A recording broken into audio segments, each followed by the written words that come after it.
Panginoon, hinihiling ko po na pagpalain ninyo ang taong nanonood at nakikinig ngayon.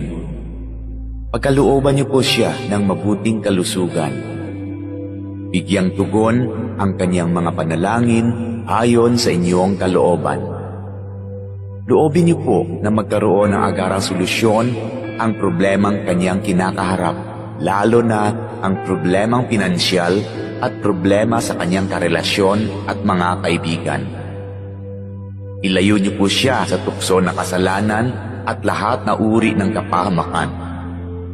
Panatilihin niyo po sa kanyang puso ang pagkakaroon ng malasakit at pagmamahal sa kapwa, katulad ng kanyang pagmamahal sa inyo na aming iisang Diyos. Ito ay aking hinihiling sa pangalan ni Jesus. Amen.